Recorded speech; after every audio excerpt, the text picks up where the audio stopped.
I'm trying to be feminine, but I keep meeting guys that bring me out of character. Can't lead. Again, expectations equals zero. Do you see how you're expecting them to lead? See, trying to be feminine will never work. It's like I'm trying to be a woman. I'm trying to be a mother. In our society, the family values are pretty much 99% gone. Because modern person looks at life this way. It's about me and what I want, and then it's everybody else. And as long as we think like that, we will never be happy, and we will never have happy relationship until you're gonna shift your mind that it's not about me. It's about them and me, because me and them, it's about same thing. They want the same thing as I do. And do you know what everybody wants? Happiness. You want happiness, they want happiness. We're all in the same boat.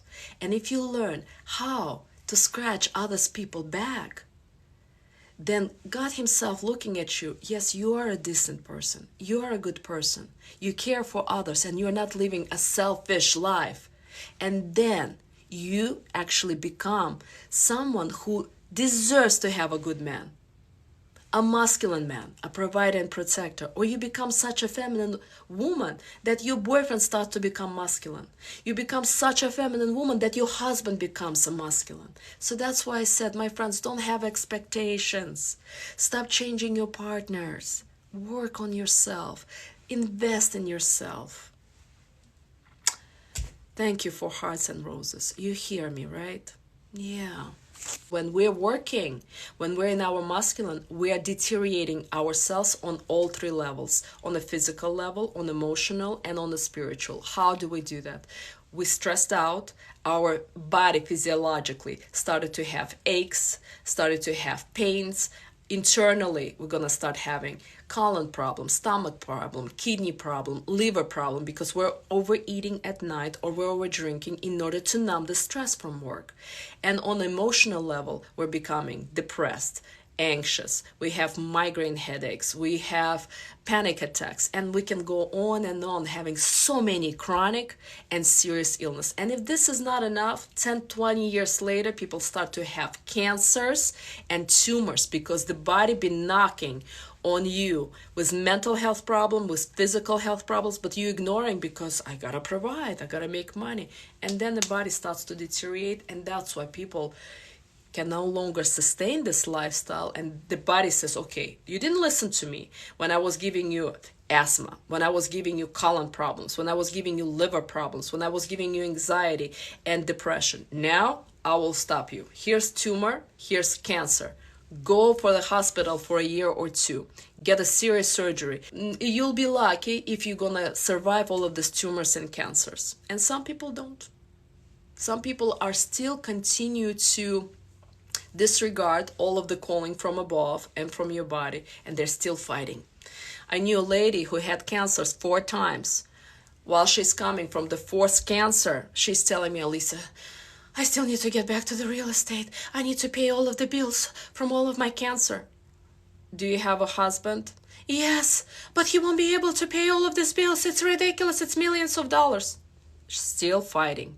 Still fighting, and can't accept that she is born as a woman. It's not her job to be a broker and make this millions of dollars in a real estate. I'm giving you guys real examples, but the choice is yours. 99% of the women in the West United States and Canada are fighting the system, meaning they're going with the system. I will continue being a masculine, being provider, being protector, because I don't trust men. Men are all horrible. That's what they say.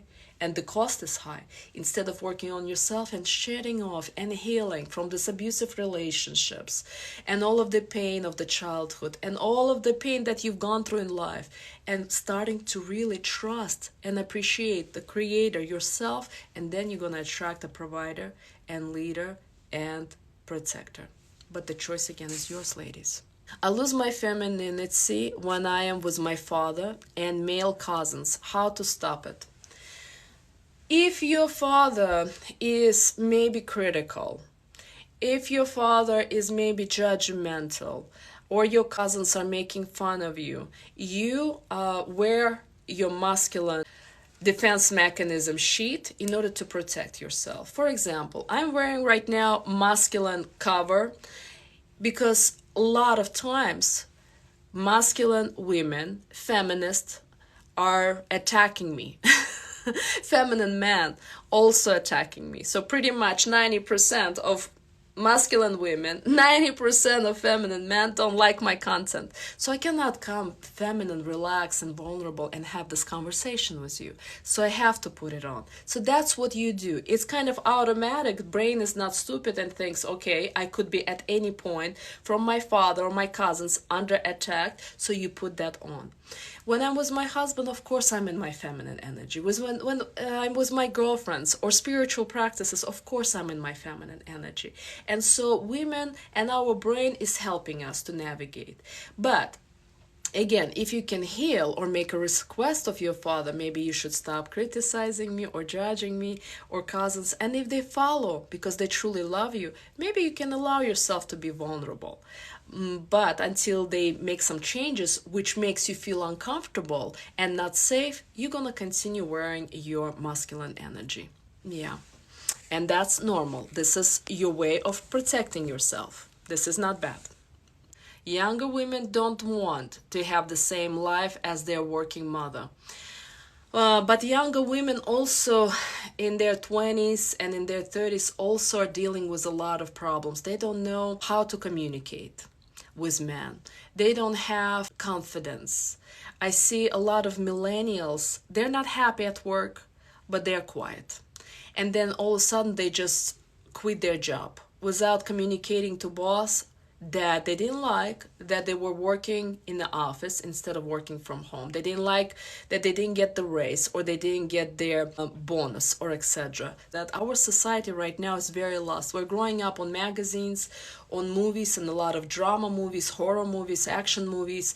None of it is real. A lot of porn, a lot of TV, a lot of phones, but there's no education in how to make a relationship work. I see some of my friends are going to churches. Sometimes they invite me, I go, and the pastors are talking about God, but I still don't see where can pastor teach what is a woman's role, what is a mother's role, what is a daughter's role. There's still no clarity, but at least there's some. At least if people are Christian, they have at least morals, what's good or bad. But there's still a lack of real education about family, about relationship, about the duties of a wife and a husband, how to date properly. None of it is right now existent in our modern society. Government, global leaders, they're not interested for a man and woman to be happy and married together. They're not. And so we couples, men and women, are under attack from all angles.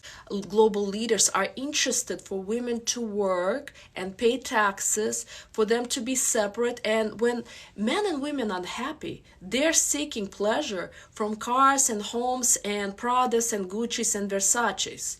When a woman and man are happy together, they enjoy the simplicity of life, of having kids, going sometimes to vacations, sometimes to maybe restaurants, but really being happy together.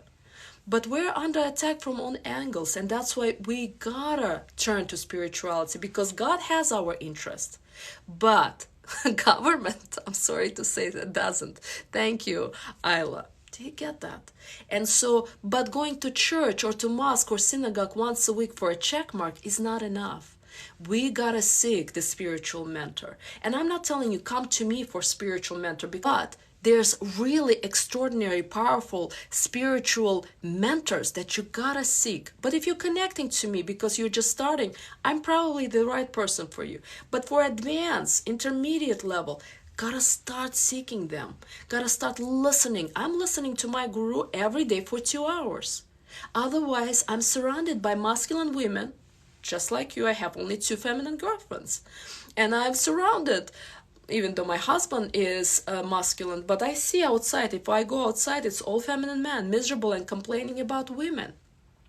And so we gotta have a spiritual mentor. We gotta do spiritual practice in order to be happy and staying sane, honestly, because the world is going mad.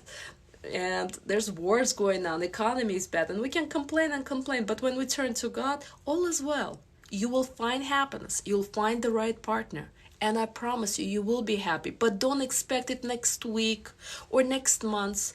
God has plans for you, and I don't know whether it's going to be 6 months or a year or 2 years, but it will happen if you're going to start investing into yourself and not trying to change somebody or expect that you're entitled to have a feminine woman or a masculine man, because this way it's definitely not going to happen. Do you get it? Yeah. Who are you listening to? My friends, my spiritual guru speaks in Russian. Even though he's a Vedic spiritual teacher, but he speaks Russian.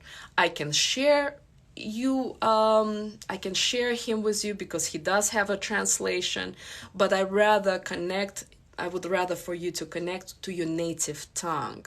And I have also a yogi teacher. She does speak English really well, even though she's from Bali. But my authentic spiritual guru, he does his lectures in Russian, even though he spent most of his life in India and he speaks little English. But you should seek your teacher. And plus, it's not good to connect to my teacher because each person gotta find their own teacher. For example, you start doing affirmation, meditation, or prayer. God will send you the spiritual teacher, because all of a sudden you go online and you see this spiritual teacher, second and third, and you're gonna listen to three and you're like, this is mine. This is the best way to find your teacher.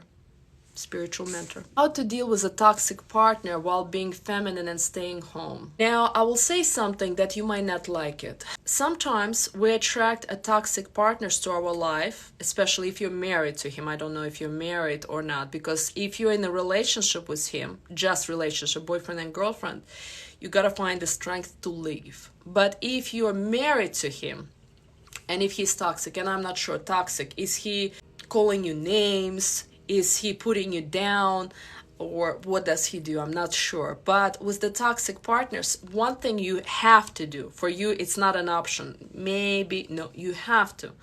If you do meditation or a prayer every morning, 15-20 minutes, after 2-3 months, you're going to start feeling in your soul chakra right here a strength to start accepting that he's toxic.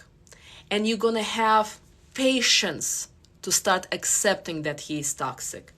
As you're going to continue doing affirmation or meditation, 2-3 months later, you're going to start feeling that you actually understand why he's toxic. And this is going to be one of the most powerful spaces, because you will connect, and it's going to be like a dot and dot coming together, that he told you 2-3 years ago that his father or mother was abusive, and you're going to start feeling it in your meditation or prayer, that he is toxic because that's how his mother was treating him. That's how his father was treating him. And this is his just defense mechanism. Inside, he is vulnerable and kind. But he doesn't trust you because he didn't trust his mom or dad, and now he doesn't trust himself.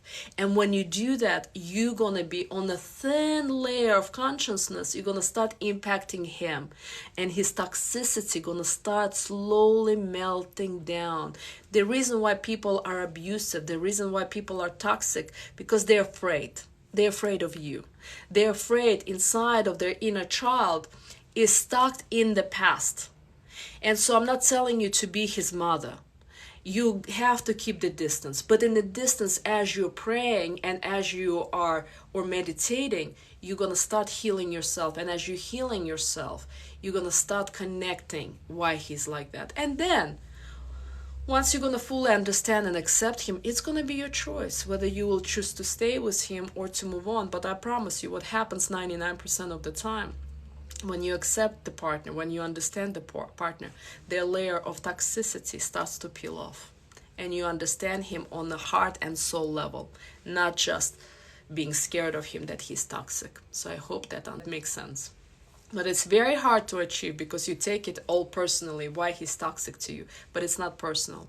He's just broken from his childhood. Somebody did a lot of damage to him. And he doesn't know other ways to be. Yeah. By the way, when you say how to heal from panic attacks and PTSD, the same way. I've had clients who came from Afghanistan and they couldn't afford my services. As a therapist, I was not cheap, my friends. And so when I had people who were single mothers and teachers, they would come to me. I would teach them how to do either meditation, prayer, or affirmation, so they can do this on a daily basis. And after 6 months, this soldier from Afghanistan, he called me 2 years later and he said, Alisa, my panic attacks, my PTSD, my migraine headaches, my anxiety, that he would call my stomach would get an anxiety when somebody would raise voice at me, was all gone. Doing daily affirmations. He said, I'm not religious, I'm not spiritual, just teach me affirmation. And so I taught him affirmation, and all of this was gone. So it depends how horrible or how terrible your panic attacks or PTSD, but if you do either affirmation or prayer or meditation, that will be gone. You don't need to go to therapist and pay ridiculous amount of money. But I am gonna teach you guys how to do it without a therapist on my online YouTube, and find how to do meditation or how to do affirmation or how to do a prayer, and you will see step by step. I even have guided meditation. You can just listen to it and do the guided meditation listening to me. That's easy, but you gotta do it daily. And you see, we as a human beings, we want to be happy, but we want to do it. We feel like we're entitled to happiness, but we have no discipline and we're not doing anything. And we have to put the discipline. It's every day. It's not every other day. It's not doing it your way. It's not after you had breakfast, for example. You have to be hungry when you do prayer or meditation. You have to know in which pose you gotta sit. You cannot have a dirty teeth, or you haven't washed your face to start doing affirmation or meditation. You gotta respect to a higher power, okay? And so all of that is in my longer YouTube videos. By doing 3-minute videos on TikTok or YouTube, you're gonna learn very little. But the more you're gonna listen, the more you're gonna start understanding the concept. So not relationship videos, but find the playlist for spiritual videos, and there all the answers. You will find it.